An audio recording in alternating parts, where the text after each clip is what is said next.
Magandang umaga po sa inyong lahat, mga road trippers at sa lahat ng ating mga magigiting na mga drivers sa buong Pilipinas.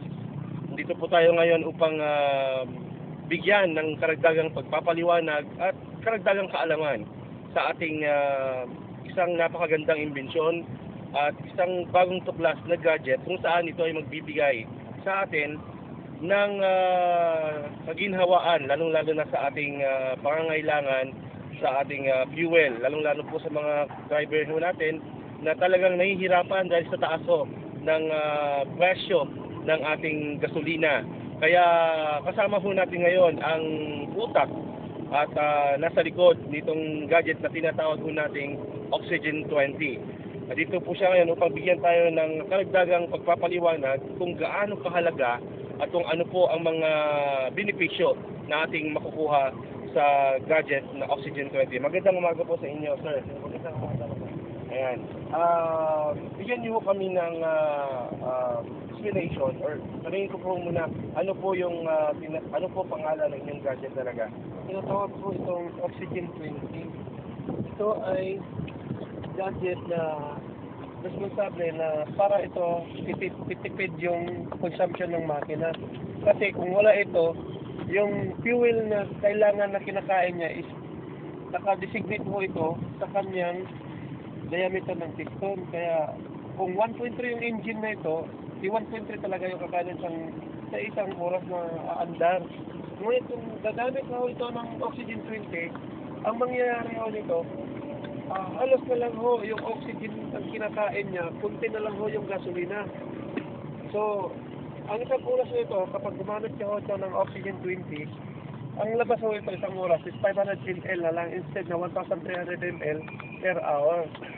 So, sa subok na gadget na ito, tumatakbo ito ng 120 pa rin. Walang nabago sa speed, sa power, sa torque ng makina, walang nabago ito. Matanong ho namin, sir, bakit ho ninyo naisipang Oxygen 20 ang ipangalan sa inyong gadget? Okay.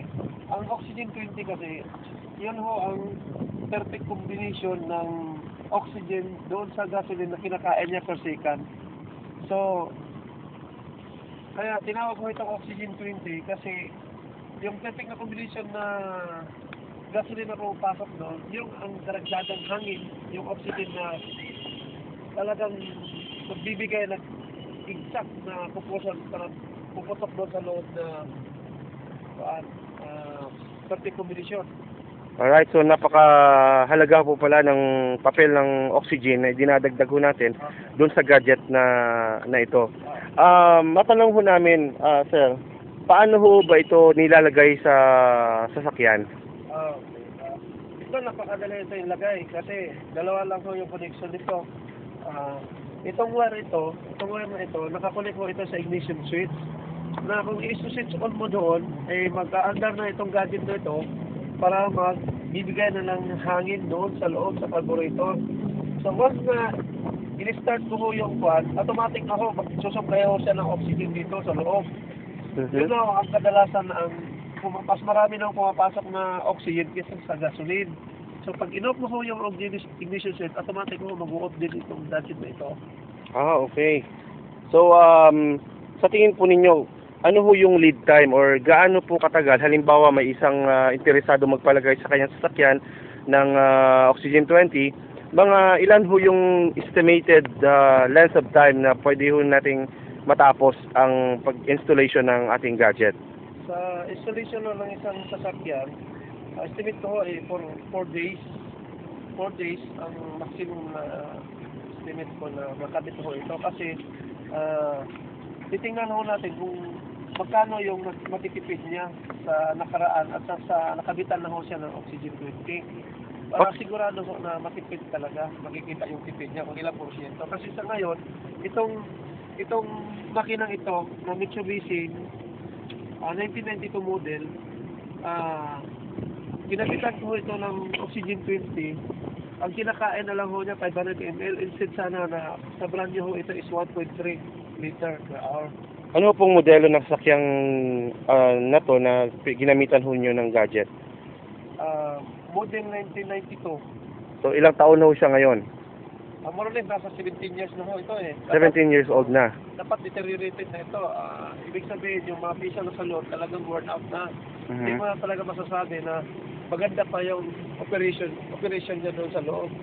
So sa ngayon na may oxygen tank kay lalong tumaas yung torque ng makina at saka yung power niya increase, kaya yung kung paangat ka, paahon ka sa matataas na lugar, parang sa feeling ko, parang brand new ang kinalabasan niya kasi smooth, magtakbo, tapos yung makina talagang malakas yung hatak.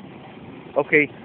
Noong panahon na binili nyo ito, sa inyo pong pag-iestima, nung hindi pa nilagyan ng gadget na Oxygen 20 ang sasakyang ito, mga sa isang oras o ilang litro ng gasolina ang pwedeng kainin nito? Nako, malaki ho. Kasi yung pagkabili ko ito, sirang-sira talaga yung makina. Tapos, hindi talaga andar. Parang binili ko na lang ito parang junk shop eh. Pero sa kagustuhan ko po na ma-develop ko itong invention ko dahil andyan na nagawa ko na. Kaya pinilit ko, in-overhaul ko ito. In-overhaul ko ito ng 1 linggo. Pagkatapos ng in-overhaul ko, sinubukan ko, kinuha ko muna yung detalye niya sa loob at sa labas at saka yung fuel feeding niya sa bawat segundo at sa isang oras. So ang kalabasan nito, kinakain niya 1.8 liters per hour ng bagong overhaul siya, at saka mausok sa likod. Mahinga yung makina, masyadong nakikita mo na naririnig mo yung tunog ng barbula na mga ganun ba? Ibig sabihin na talagang mapanda na talaga yung makina. Pero simula nung nalagyan nyo ng gadget at itong sasakyang ito, ilan na lang ho ang kinakain? Mula nung nilagay ko ito, malaki yung nabago kasi wala na yung usok at saka yung makina talagang nag-smooth yung tunog.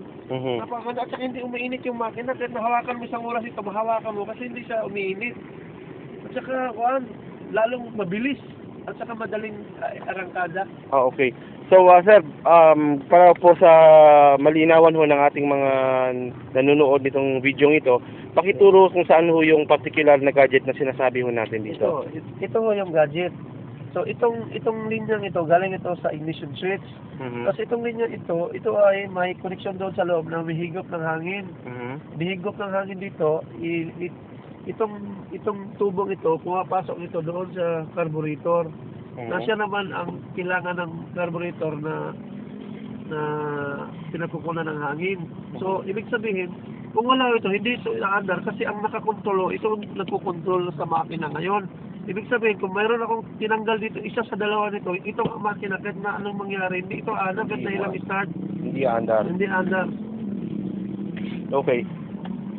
So, itong nakalagay dito ngayon sa iyong sasakyan na Oxygen 20, ito ay para for presentation purposes lamang. Okay, Hindi pa, I believe, hindi pa ito yung final na design na inyong Oxygen 20 gadget. Hindi pa, kasi ito ang kauna akong ginawa para for presentation lang. Okay. Pero pag ginawa ko na ito yung paano talaga, yung pag-commercial na, iba na ho rito. Kasi gusto ko yung stainless steel na may design. Para maganda na magtignan. Okay, so interesado ho yung ating mga manunood at sa lahat ng mga drivers na makakapanood po nito kung ano po yung mga essential features talaga, iisa-isahin ho natin yung mga benepisyo na pwede nating makuha dito sa ating gadget, no? Sabi nyo nga po na ang Oxygen 20 ay isang fuel saver. So aside from being a fuel saver, ano pa yung mga other benefits? Magsimula ho tayo dito sa sinasabi nyong fuel saver. Kaya yung sinabi nyo kanina na simula nung binili nyo itong sakyang ito ay napakataas ng gasolina na kinakain niya, pero nang nilagyan ninyo ay bumaba ang consumption ng fuel. Now, ano ho yung estimated range po ninyo ng kapag ang mga sasakyan ay lalagyan ng gadget na to, ano po yung sa tingin nyo guaranteed na range kung saan matitipid ng ating mga riding or mga drivers sa gadget na ito? Okay. Napakalaki yung tipid niya ho. Dahil sa ngayon, ang estimate ko is 40 to 60%.